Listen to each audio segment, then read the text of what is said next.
Everyone, this is लक्षित सिंह और इस टॉपिक में मैं हाइपरट्रोफिक ऑब्स्ट्रक्टिव कार्डियोमायोपैथी के बारे में बात करना हूँ। और आप ये सोच रहे होंगे कि ये जो फुटबॉलर हैं, मैंने इनका फ़ोटो क्यों लगाया है। तो देखिए, इस टॉपिक से बहुत बड़ी स्टोरी रिलेटेड है। एक्चुअली इनका मैं मैच देख रहा था और ये टीवी पे थे और अचानक से ही ये गिर गए। मतलब इनका सडनली डेथ हो गया। तो मुझे पहले समझ नहीं आता था और मैंने न्यूज़पेपर में भी उतना ध्यान नहीं दिया कि एक्चुअली हुआ क्या था। बट बाद में जब मैंने सडनली होता है ना कि अचानक से कैसे वही न्यूज़ वापस से पॉप आउट कर जाता है। तो मैं जब ये टॉपिक पढ़ रहा था तब मुझे पता चला कि ये जो फुटबॉलर थे ना, जिन्हें मैं देखा फेंट करते हुए, वो एक्चुअली कार्डियक अरेस्ट के कारण मरे थे और उनका इससे कोरिलेशन था। और इनफैक्ट बहुत सारे वर्ल्ड में बहुत सारे एथलीट्स हैं जिसमें ये अनडायग्नोज्ड रहता है बहुत ही कम समय से, बट अचानक से दे डू समथिंग, मतलब बहुत ज़्यादा एग्जर्शन और स्पोर्ट्स वाला काम कर लेते हैं और अचानक से उनकी डेथ हो जाती है। तो चलिए इस इम्पॉर्टेंट और काफ़ी ज़्यादा मिस्ट्री वाले टॉपिक को देखते हैं, हाइपरट्रोफिक ऑब्स्ट्रक्टिव कार्डियोमायोपैथी। पहले तो आपको समझना होगा कि कार्डियोमायोपैथी क्या होता है। तो कार्डियोमायोपैथी कोई भी स्ट्रक्चरल या फिर फंक्शनल डिसऑर्डर कह सकते हैं। कोई भी स्ट्रक्चरल, अगर मैं इसे बोलूँ, स्ट्रक्चरल या फंक्शनल डिसऑर्डर जो कि हार्ट में हो, इन द एब्सेंस ऑफ ये सारी चीज़ नहीं होने चाहिए, तभी हम बोलेंगे। हाइपरटेंशन नहीं होना चाहिए पेशेंट को कोई कोरोनरी आर्टरी डिजीज़ नहीं होनी चाहिए, कोई वैल्वुलर डिजीज़, कुछ भी मिट्रल स्टेनोसिस या ये सब कुछ भी नहीं होना चाहिए, और हमारा कोई कंजेनिटल डिजीज़ जैसे कि ASD, VSD, ये सब कुछ ना हो, तब हम कहेंगे कि ये कार्डियोमायोपैथी है। अच्छा, तो हाइपरट्रोफिक ऑब्स्ट्रक्टिव कार्डियोमायोपैथी क्या है? तो आपको नाम से ही लग रहा होगा हाइपरट्रोफिक, मतलब यहाँ कुछ हाइपरट्रोफी हो रहा है और ऑब्स्ट्रक्शन, मतलब किसी चीज़ का ऑब्स्ट्रक्शन हो रहा है। तो नाम से तो मैं इतना मेकआउट कर सकता हूँ। अब चलिए इसको एक इंट्रोडक्टरी वे में समझते हैं कि हाइपरट्रोफिक ऑब्स्ट्रक्टिव कार्डियोमायोपैथी, सबसे पहली बात तो ये एक ऑटोजोमल डोमिनेंट डिजीज़ है और फैमिलियल डिजीज़ है। ठीक है, मतलब हेरिडिटरी ये फैमिली में ट्रांसफ़र होता है और मेल और फीमेल में इक्वल इंसिडेंस होता है, क्योंकि ऑटोजोमल डोमिनेंट है, कोई एक्स लिंक रिसेसिव या ऐसा कुछ तो है नहीं। और आपका जो म्यूटेशन होता है वो मायोसिन के हैवी चेन में म्यूटेशन होता है, मायोसिन हैवी चेन में। और एक और प्रोटीन में होता है myosin binding protein C, binding protein C, but सबसे ज़्यादा कॉमन मायोसिन हैवी चेन का ही होता है। और ये आपकी इटियोलॉजी हुई। अब मैं इसके पैथोजेनेसिस के बारे में बात करता हूँ। पैथोजेनेसिस के बारे में बात करते हैं। तो जो हमारा ये फिगर देख करके आप क्या समझ रहे हैं? देखिए, सबसे पहले आपको ये बेसिक चीज़ समझना होगा कि यहाँ पे हमारा मिट्रल वेल्व है और यहाँ पे हमारा एओर्टिक वेल्व है, जो मैंने लेबल कर रखा है। तो क्या होता है ना कि ये जो सेप्टम है, हाइपरट्रोफिक ऑब्स्ट्रक्टिव कार्डियोमायोपैथी, सबसे पहली बात क्या होता है कि इन जीन्स के म्यूटेशन के कारण मेरे लेफ्ट वेंट्रिकल में हाइपरट्रोफी होने लगती है। और वो जो हाइपरट्रोफी होती है ना, वो कॉन्सेंट्रिक टाइप की होती है, जिसके कारण क्या होता है कि मेरे कैविटी का साइज़ कम होने लगता है, इस कैविटी का साइज़। दूसरा चीज़ जो हम लोग को देखने को मिलता है वो ये है कि लेफ़्ट एंटीरियर जो सेप्टम होता है हमारा, जो इंट्रल वेंट्रिकुलर सेप्टम जिसको बोलते हैं, वो भी थिकन होने लगता है। वैल्व के जस्ट नीचे जो आपका सेप्टम होता है ना, वो थिकन होने लगता है। तो इस कारण से क्या होता है कि मेरे आउटफ्लो का ऑब्स्ट्रक्शन होने लगता है। लेकिन आप जान के हैरान होंगे कि 95 to 99% पीपल में सिम्टम्स तो आते ही नहीं हैं, और जो सिम्टम्स लेके आते हैं उसमें 1/3 लोगों में हम देखते हैं कि ऑब्स्ट्रक्शन होता है। ठीक है, दूसरे 1/3 लोगों में हम देखते हैं कि डायनेमिक ऑब्स्ट्रक्शन होता है। मैं इस बारे में एक्सप्लेन करूँगा कि डायनेमिक ऑब्स्ट्रक्शन क्या होता है। और जो दूसरे और भी 1/3 लोग हैं, उनमें हम देखते हैं कि एंटीरियर सेप्टा थिकन हुआ रहता है, मतलब ये जो हमारा इंटरवेंट्रिकुलर सेप्टम है वो थिक हो जाता है। तो बेसिकली इतना कुछ देख करके आप थोड़ा थोड़ा तो समझ रहे हो कि क्या हो रहा है। सबसे पहली बात तो यहाँ पे मेरा कैविटी का साइज़ छोटा हो रहा है। कैविटी का साइज़ छोटा होगा तो क्या होगा? अगर ये इतना ज़्यादा मतलब थिकन होने लगेगा तो कैविटी की साइज़ रहेगी ही नहीं। ब्लड जो है थोड़ा सा ही फिल करेगा तो क्या होगा? मेरा डायस्टोलिक प्रेशर बढ़ने लगेगा। जब डायस्टोलिक प्रेशर बढ़ने लगेगा तो अब इस एट्रिया को, इस डायस्टोल के टाइम पे क्या होगा कि इस थिकेंड, मतलब इस इंक्रीज प्रेशर के अगेंस्ट पंप करना होगा। तो मेरा लेफ्ट एट्रियल प्रेशर बढ़ेगा, और जब लेफ्ट एट्रियल प्रेशर बढ़ेगा तो क्या होगा? मेरा ब्लड बैक करने लगेगा लंग्स में, जिसके कारण मुझे डिस्निया होने लगेगा। मतलब मुझे नहीं, जो जिसे हाइपरट्रोफिक ऑब्स्ट्रक्टिव कार्डियोमायोपैथी है। दूसरी बात, यहाँ पे थिकनिंग भी हो रहा है। तो थिकनिंग होने के कारण क्या होगा? थिकनिंग जब होगी एंटीरियर सेप्टम की, तो एंटीरियर सेप्टम की थिकनिंग के कारण सबसे पहली बात तो आउटफ्लो ट्रैक्ट ऑब्स्ट्रक्ट हो रहा है, तो एक काफ़ी ज़्यादा एक ब्यूटीफुल प्रोसेस होता है। जैसे मान के चलिए कि अगर मैं इस पोर्शन को जूम करूं और मैं रेड कलर यूज़ करता हूं, ऐसे बना दूं, ये मेरा आउटफ्लो ट्रैक्ट है, ये जो ऐसे जा रहा है ये ब्लड जा रहा है, एरो अगर दिखाऊं तो, और ऐसे करके ब्लड पहुंच रहा है, ठीक है। तो सबसे पहली बात तो जो थोड़ा सा ब्लड जो यहाँ से स्क्वीज़ हो पाएगा, देख रहे हैं आउटफ्लो ट्रैक्ट कितना छोटा हो गया थिकनिंग के कारण, सेप्टम जो है ना इसको ऑब्स्ट्रक्ट कर रहा है, ये थिकन सेप्टम। तो जो मेरा ब्लड है, मान के चलिए कि जो ब्लड है, और आपने फिजिक्स में एक चीज़ पढ़ी होगी कि जब एरिया कम हो जाता है ना और वो सेम वॉल्यूम का ब्लड अगर पास करेगा, जैसे आपने नोटिस किया होगा कि जब हम पाइप से पानी पड़ा रहे होते हैं अपने गार्डन में, तो क्या करते हैं कि पानी के जेट को तेज़ करने के लिए क्या करते हैं कि हम थंब अपना आगे रख देते हैं। क्यों थंब आगे रखते हैं? क्योंकि हम थोड़ा सा अगर उसको ऑब्स्ट्रक्ट करेंगे ना तो होगा क्या कि पानी की वेलोसिटी बढ़ जाएगी। तो यहाँ भी अगर थोड़ा भी ऑब्स्ट्रक्शन आता है ना तो क्या होता है कि वेलोसिटी बढ़ जाती है, और फिर वेलोसिटी बढ़ने के कारण, चूंकि वेलोसिटी बहुत ज़्यादा बढ़ जा रहा है, यहाँ पे लो प्रेशर क्रिएट होने लगता है इस रीजन में, लो प्रेशर एरिया। अब ये लो प्रेशर क्या करता है, लो प्रेशर एरिया थोड़ा बदमाश है, ये क्या करता है, ये जो मिट्रल वेल्व का लिफलेट है उसे सकिन करने लगता है, जो एंटीरियर मिट्रल वेल्व है। अगर मैं यहाँ पे लिखूँ तो एंटीरियर मिट्रल वेल्व के लीफलेट को सकिन करने लगता है, और उसके कारण क्या होता है कि जैसे जैसे ब्लड बढ़ता है ना और एंटीरियर मिट्रल वेल्व और अंदर आने लगता है और सकिन होने लगता है। तो और सकिन होने के कारण ये ऑब्स्ट्रक्शन मेरा डायनामिक हो जाता है कुछ कुछ केसेस में, क्योंकि चूंकि जितना ब्लड पास करेगा, जितनी वेलोसिटी से पास करेगा, उतना लो प्रेशर, जितना लो प्रेशर क्रिएट हो रहा है उतना ज़्यादा अंदर खींचेगा और उतना ही ऑब्स्ट्रक्शन बढ़ेगा, और उतना ही, मतलब ये देख रहे हैं एक साइकिल की तरह है जो खुद को रिपीट किए जा रहा है। तो वही चीज़ होती है इसके पैथोजेनेसिस में। और सबसे पहली बात तो चूँकि ज़्यादा ब्लड पास नहीं हो पा रहा है, एक तो ऑब्स्ट्रक्टेड ट्रैक्ट है तो कितना ही पास कर पाएगा ब्लड को, तो वो सब नहीं हो पाता। तो इस कारण से क्या होता है ना कि जैसे मैंने इन प्लेयर के बारे में बताया कि इनको भी कुछ ऐसी प्रॉब्लम थी, और वो क्या हुआ कि वो जब बहुत ज़्यादा एक्सर्शन करने लगे तो डिमांड बढ़ गया हार्ट के ऊपर, और ज़्यादा पंप करना, और ज़्यादा पंप करना है, और ज़्यादा पंप करने लगे। तो क्या हुआ कि पहली बात तो है कि मान के चलिए और ज़्यादा कॉन्ट्रैक्शन हो रहा है, जितना ज़्यादा कॉन्ट्रैक्शन होगा क्या होगा, उतना ही ज़्यादा ये वेंट्रिकल स्क्वीज़ करेगा और ज़्यादा कॉन्ट्रैक्ट करेगा, जितना ज़्यादा कॉन्ट्रैक्ट करेगा क्या होगा कि पहली बात तो जिस फोर्स से ब्लड पास कर रहा था वो फोर्स बढ़ जाएगा, फोर्स बढ़ जाएगी तो उस ब्लड की वेलोसिटी भी बढ़ जाएगी।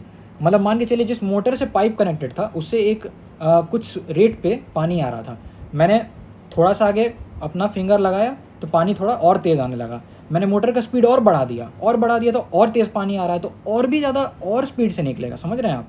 तो वही चीज़ होने लगा, तो जितना ज़्यादा स्पीड बढ़ेगा उतना लो प्रेशर जोन क्रिएट हो गया, और ऑब्स्ट्रक्शन बढ़ने लगा, और कम ब्लड जा रहा है, और इसलिए इससे क्या हुआ कि ब्लड कई बार ब्रेन के एरियाज़ में नहीं पहुंच पाता है, नहीं वाइटल सेंटर्स में नहीं पहुंच पाता है, और करते करते करते अचानक से आदमी बेहोश हो जाता है। और आपको ये क्लियर, मतलब ऐसा क्वेश्चन एकदम क्लिनिकली आपको नीट पीजी INICET में मिलेगा। क्लासिकली एक पेशेंट आएगा 20-25 साल का, दिखाएगा कि वो खेल रहा था, कोई कुछ फुटबॉल खेल रहा था, कुछ भी खेल रहा था, और अचानक से वो बेहोश हो गया। माइंड 20 to 25 ईयर्स, वहाँ एओर्टिक स्टेनोसिस में जो है बूढ़े लोग थे, लेकिन यहाँ चूंकि ऑटोसोमल डोमिनेंट डिसऑर्डर और जेनेटिक है तो काइंड ऑफ अर्ली प्रेजेंट करता है। तो ये हम लोग को देखने को मिलता है। और प्लस ये भी है कि चूंकि कार्डियक का जो वॉल है वो बहुत ज़्यादा हाइपरट्रोफी किया हुआ है, तो इसकी डिमांड भी तो बहुत ज़्यादा होगी ऑक्सीजन की, कि भाई मुझे और ऑक्सीजन ला के दो। और अगर जो ज़्यादा वर्क कर रहा है, एक्सरसाइज कर रहा है, तो क्या दिक्कत है कि वहाँ पे एंजाइना होने का चांसेस है। तो मैंने आपको पैथोजेनेसिस और 3 क्लिनिकल फीचर्स बता दिए। क्लिनिकल फीचर्स भी वही हैं, एंजाइना, आपका डिस्निया, सांस फूलना, और सिनकोपी। और इससे पहले भी हो सकता है कभी एपिसोड्स हुए होंगे, थोड़ा सा वर्क किया और वो बेहोश हो जा रहे हैं, लेकिन एक दिन कुछ ज़्यादा वर्क हो गया और वो मतलब सीधा उनका कार्डियक अरेस्ट ही हो गया। तो ये सारा क्लिनिकल फीचर्स था आपका। इसलिए ऐसे पेशेंट्स को जनरली हम लोग एडवाइस करते हैं कि आप काम या कोई भी कॉम्पिटिटिव स्पोर्ट्स एकदम बंद करिए और आप आराम से बैठिए, जो भी मिनिमल वर्क आप कर सकते हैं वो आप करिए बस। अब अगर हम बात करें कि तो अब हम साइंस की बात करते हैं, क्लिनिकल साइंस, कि कैसे हमें इस पेशेंट को देखेंगे और पकड़ेंगे कि भाई इसे क्या है। तो पहली बात तो हम साउंड्स को देखेंगे, हार्ट साउंड्स को एसेस करेंगे। तो S1 साउंड हमारा नॉर्मल रहता है, ठीक है, और S2 साउंड भी नॉर्मल ही होता है, बट एक चीज़ जो हमें देखने को मिलती है ना वो इसमें सबसे प्रोमिनेंट होती है। S2 साउंड हमारा नॉर्मल भले रहता है बट वो लेट हो जाता है। क्यों लेट होता है कि भाई इतना ऑब्स्ट्रक्टेड पाथवे से भले वेलोसिटी बहुत ज़्यादा है बट टाइम लगेगा ना, कितना भी करो हार्ट को बहुत ज़्यादा फोर्स से पम्प करना पड़ रहा है, तो उस फोर्स को जनरेट करने में तो हार्ट को टाइम लगता है ना। ऐसा तो नहीं कि तुरंत वो जनरेट कर लेगा, उसको भी कॉन्ट्रैक्ट करना है, अपना टाइम लेना है, रिलैक्स भी करना है। तो इसी कारण से जो S2 जो है ना उसमें स्प्लिटिंग आने लगती है। S1 हमें सुनाई तो देता है बट S2 बड़ा लेट सुनाई देता है, तो इसे हम रिवर्स स्प्लिट बोलते हैं। और S3 में ये रिवर्स स्प्लिट बोलते हैं। और S3 में क्या होता है कि S3 और S4 एक हुआ, तो S4 जो साउंड है हमें बहुत ज़्यादा लाउड सुनाई देता है। क्यों लाउड सुनाई देता है? एक तो ये वेंट्रिकल नॉन कंप्लायंट है। नॉन कंप्लायंट टर्म से मतलब क्या हुआ कि वेंट्रिकल फैलना नहीं चाह रहा है, हाइपरट्रोफी हुआ है। और इस हाइपरट्रोफी वेंट्रिकल में मान के चलिए कोई दीवार है छोटी सी, मतलब कोई मैं छोटा सा कमरा लेके चलूँ या छोटा सा एक बॉक्स लेके चलूँ, ठीक है, और इसमें मैं ये बॉक्स मात्र 2.5 ml का है, लेकिन मैं बोलूँ कि नहीं भाई मैं 500 ml का पानी डालूंगा इसमें, और ये इतना ही सा बॉक्स है, ये ज़्यादा इससे ले ही नहीं सकता है। तो अगर हम थोड़ा ही सा डालेंगे तो क्या होगा, जो टर्बुलेंट जो फ्लो का आवाज़ आएगा, मान के चलिए एक मोटा सा बॉक्स है, तो जो आवाज़ आएगा, जो उस टकराहट से आवाज़ आएगा, थोड़ा सा ही भरेगा वो इतना ज़्यादा टकराहट से आवाज़ आएगा, उसे ही हम S4 साउंड बोलते हैं, जो हमें नॉन कंप्लायंट वेंट्रिकल में मिलता है। और S3 जो है, S3 साउंड हमें मिलता है वो वेंट्रिकल में जब कम फ्लूइड भरने लगता है। मतलब बेसिकली S3 साउंड हमें तब मिलता है ना जब किसी भी का मतलब वेंट्रिकल नॉन कंप्लायंट वेंट्रिकल में अगर लेस अमाउंट का ब्लड बढ़े तब हमें S3 साउंड मिलता है। लेकिन आपको सबसे इंपॉर्टेंट चीज़ जो यहाँ पे जाननी है ना वो है मरमर। तो मरमर दो टाइप के होते हैं। एक तो सबसे पहली बात कि एक मरमर हमें एपेक्स पे सुनाई देता है, एपेक्स पे, और वो मरमर जो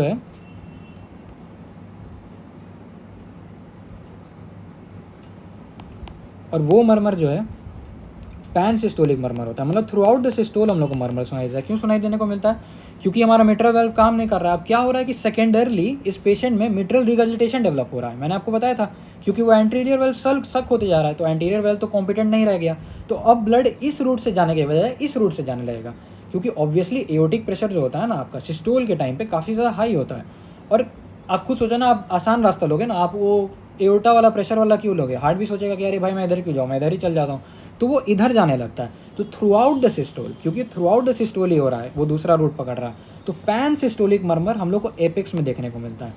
और अगर हम आपका लेफ्ट स्टर्नल बॉर्डर पे जाएं, लेफ्ट स्टर्नल बॉर्डर पे, और अपने स्टेथोस्कोप के बेल को यूज़ करें, तो हमें एक ऐसा मरमर सुनाई देने को मिलता है। मतलब बेसिकली ये एक इजेक्शन मरमर होता है। एक तो मरमर था इसके कारण कि लेफ्ट एंटीरियर वाल्व उसका रिगर्जिटेशन बन रहा है उस कारण से, और एक है कि आउटफ्लो छोटा हो गया। तो अब इस छोटे आउटफ्लो से जब कुछ भी पास करेगी तो फ्लो तो टर्बुलेंट हो गया, और जब टर्बुलेंट फ्लो होता है तभी हमें आवाज़ सुनाई देता है। अगर कभी कोई, आप हमेशा ये याद रखो, जब भी आउटफ्लो जो है ना, जब भी आउटफ्लो एक प्रॉपर रहे और कोई ऑब्स्ट्रक्शन नहीं रहे और पानी का फ्लो जो है स्ट्रीमलाइन रहे, पानी फ्लूइड कुछ भी, तो कभी भी टर्बुलेंट फ्लो नहीं होती है। टर्बुलेंट फ्लो के ही कारण मरमर प्रोड्यूस होता है। तो लेफ्ट स्टर्नल बॉर्डर पे हमें क्या देखने को मिलता है ना, कि हमें मरमर सुनाई देता है, मरमर, जिसको एजेक्शन मरमर बोलते हैं, एजेक्शन सिस्टोलिक एजेक्शन मरमर। ठीक है, तो ये हमारे सारे क्लिनिकल साइंस हो गए। बात करते हैं कि हम इन्वेस्टिगेट कैसे करेंगे ऐसे पेशेंट को, क्योंकि पहले तो हमें पता करना होगा कि ऐसे पेशेंट को क्या हुआ। तो सबसे पहले हम ECG करते हैं, और वहाँ पे भी चूँकि हाइपरट्रोफी हुआ रहता है, तो हमें वो LVH का जो साइन मैंने बताया था आपको कि V1 V2 Sokolov लाइलॉन criteria, V5 V6 जो है मोर देन 35 मिलीमीटर होगा, और T वेव इन्वर्टेड रहता है उसमें।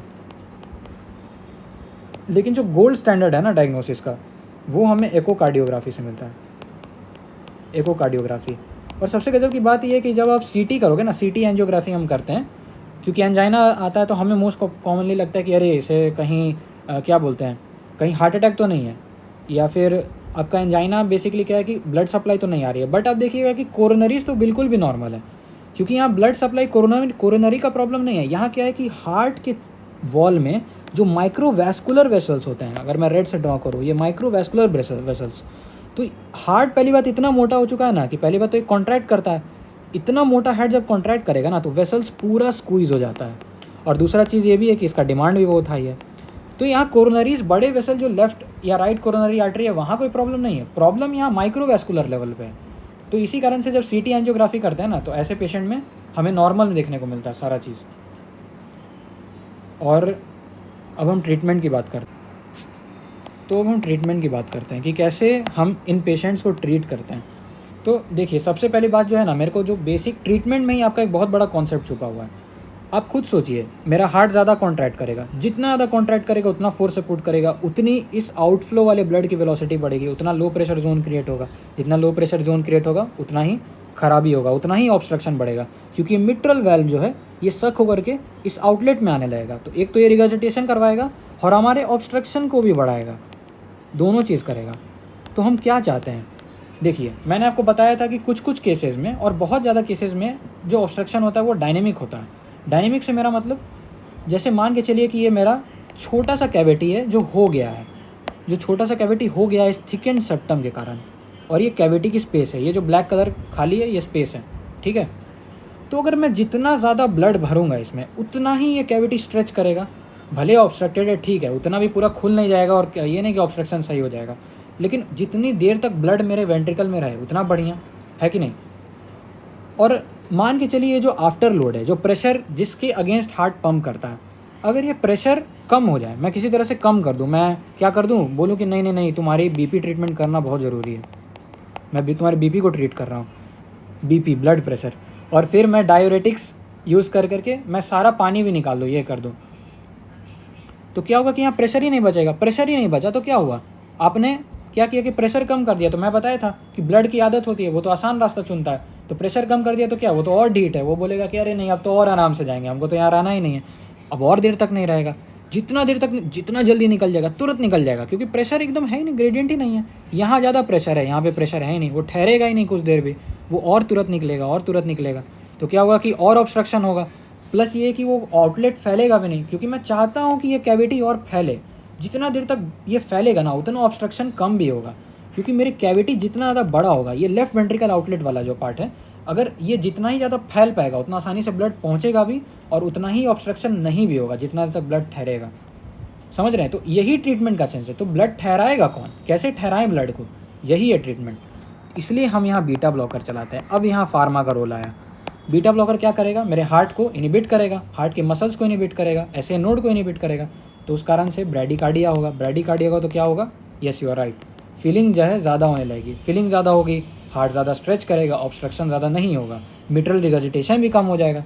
क्योंकि आप खुद सोचो ना, क्या होता है कि यहाँ अगर जितना ज़्यादा ब्लड भरता है ना, पहले आप एक चीज़ याद रखो कि ब्लड जितना ज़्यादा भरता है ना, वो क्या करता है कि उस ब्लड फिल होने के प्रोसेस में कैविटी स्ट्रेच होती है लेफ्ट वेंट्रिकल, और उस स्ट्रेच होने की प्रोसेस में वो क्या होता है ना, जितना ज़्यादा वो फिल होगा अच्छे से डायस्टोल में, उतना ही अच्छा से वेल्व क्लोज करता है। और यही मेन कॉन्सेप्ट है। इसीलिए मैं ये भी चाहता हूँ, इसलिए भी ये चाहता हूँ कि ब्लड अच्छे से भरे, तो इसलिए मैं बीटा ब्लॉकर चलाता हूँ। और जो मेरा ड्रग ऑफ चॉइस है वो है प्रोपेनोलॉल। और मैं क्या बोलते हैं, कैल्शियम चैनल ब्लॉकर्स भी दे सकता हूँ। वो वेसल वाले कैल्शियम चैनल नहीं, जो हार्ट के कैल्शियम चैनल को ब्लॉक करते हैं। बट ये तभी दिया जाता है जब हमारा बीटा ब्लॉकर्स कॉन्ट्रा इंडिकेटेड हो, जो किसी पेशेंट में दे नहीं सकते हैं, उसमें साइड इफेक्ट हो जाता है, जैसे मान के चलिए अस्थमा या COPD भी है उसको, तो हम वहाँ नहीं चला सकते हैं बीटा ब्लॉकर। और फिर एक और चीज़ हम करते हैं कि हम इम्प्लांट्स देते हैं।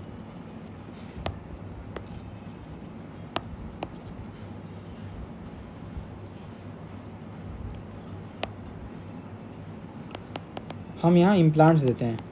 क्या इम्प्लांट्स देते हैं, तो हम डिफिब्रिलेटर लगा देते हैं अंदर में। ये क्या करता है, ये बड़ा ही खूबसूरत सा डिवाइस है। ये मेरे स्किन के अंदर सबक्यूटेनियसली इम्प्लांटेड होता है।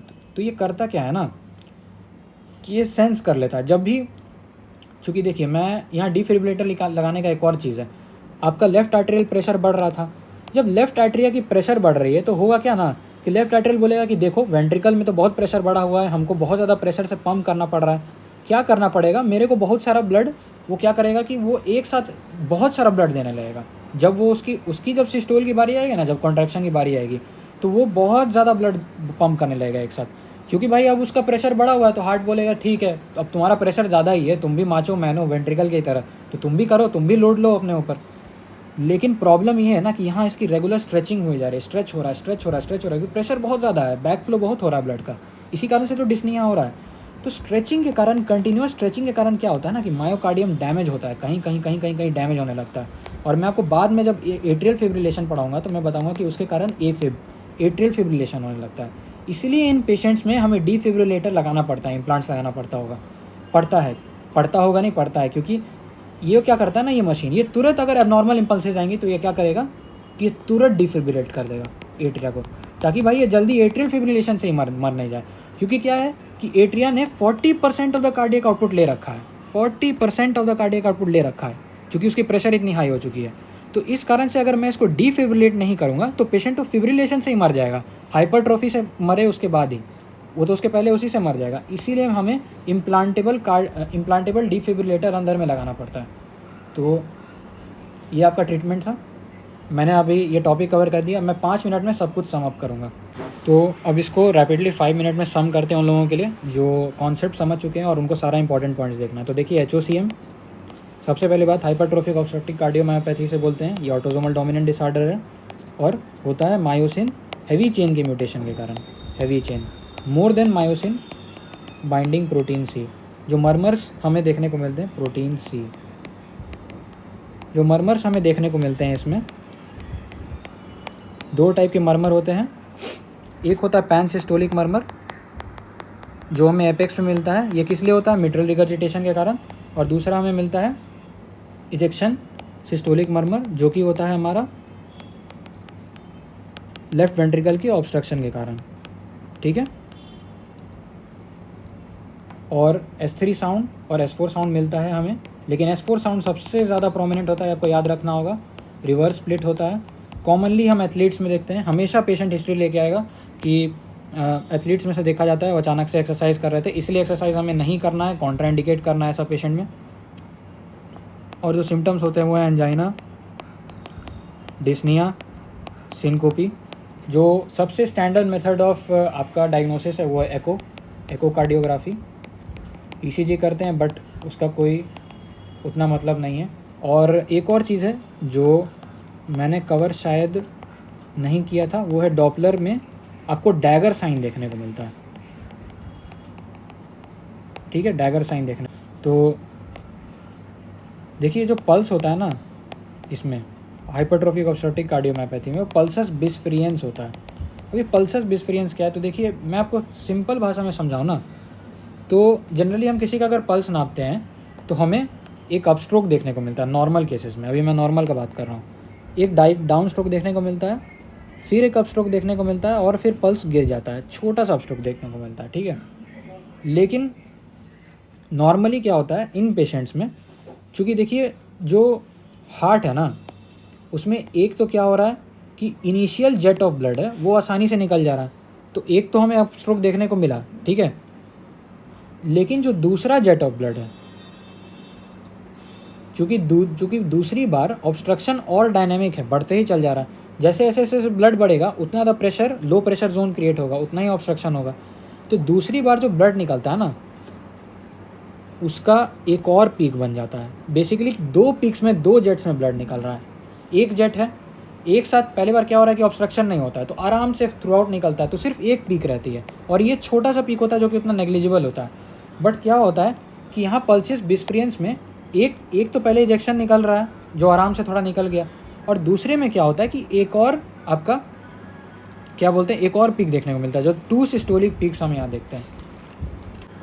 और यहाँ क्या होता है ना कि ये जो परकशन वेव होता है ना, एक्चुअली 2 वेव्स होते हैं। मैं पल्स जब पढ़ाऊँगा ना चेताओं को समझाऊँगा तो परकशन वेव टाइडल वेव से ज़्यादा होता है, बस ये समझिए। लेकिन मेन जो बेसिक चीज़ आपको यही याद रखनी है, क्योंकि ब्लड एक बार में नहीं निकल पा रहा है, ऑब्स्ट्रक्शन हुआ है, तो पहले तो एक जेट निकलता है। पल्स क्या है बेसिकली, पल्स जो है ना आपका वो प्रेशर और वॉल्यूम की ही कैरेक्टरिस्टिक है पल्स हमारे ब्लड की। तो जितना ज़्यादा प्रेशर और वॉल्यूम होगा ब्लड का वही पल्स में ट्रांसमिट होता है, जो प्रेशर वेव होता है वो यही होता है। तो वही है कि एक तो पहले एक जेट निकल गया आराम से, क्योंकि जो ऑब्स्ट्रक्शन के थोड़ा सा ऊपर था या थोड़ा पहुंच गया, लेकिन जो दूसरा है वो तो अभी पहुंचा ही नहीं है। और चूँकि ऑब्स्ट्रक्शन डायनेमिक है ना, तो धीरे धीरे धीरे और क्लोज किए जा रहा है, तो ये ब्लड तो निकलेगा बट थोड़ा देर बाद निकलेगा, और निकलेगा भी तो उसकी जो फोर्स है, जो हिट जिस फोर्स से वो हिट करेगा और जो प्रेशर वेव उसका ट्रांसमिट होगा वो छोटा होगा। इसलिए ये जो अपस्ट्रोक है ना ये बड़ा होता है और दूसरा वाला अपस्ट्रोक छोटा होता है, बस आपको ये याद रखना है अभी के लिए। और ये 2 पीक्स हमें देखने को मिलते हैं जब आप बेसिकली हम यहाँ कैरोटिड आर्टरी में पैल्पेट करते हैं इस पल्स को।